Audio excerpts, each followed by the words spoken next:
Turn the page when you hear the chime.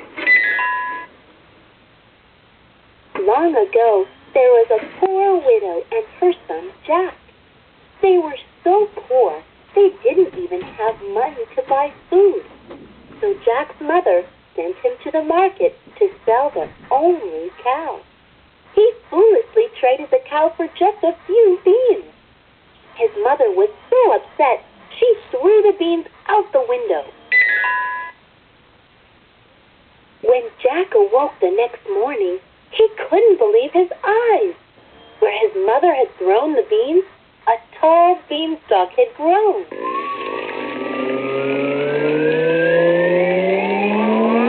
It goes all the way into the clouds, Jack said in amazement. I'll climb it and see how high it has grown.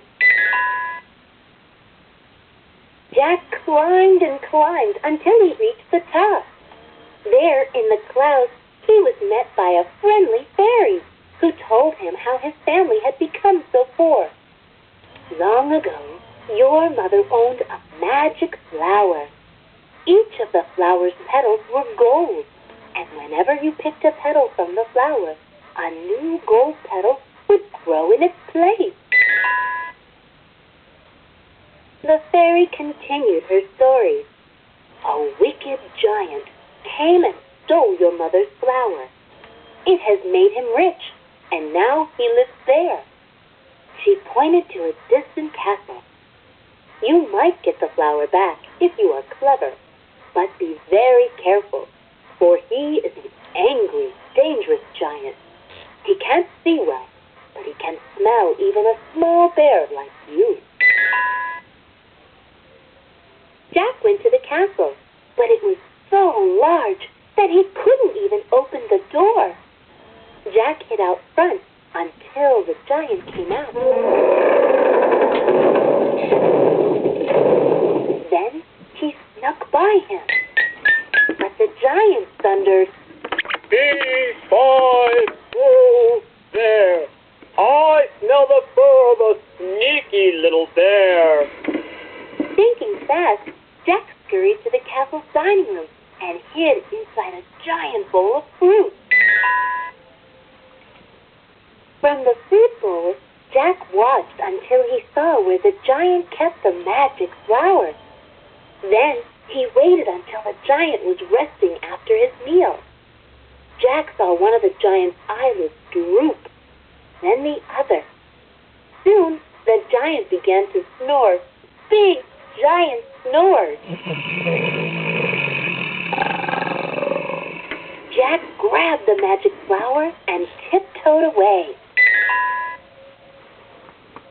But before Jack got very far, the giant woke up and sniffed the air. "Be-5, whoa there!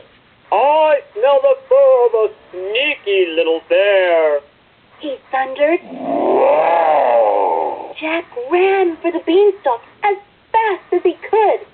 The giant ran after him. The clouds shook with the giant's every step.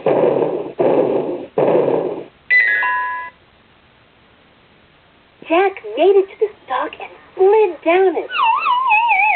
The giant tried to follow Jack, but he was too heavy, and the stalk broke.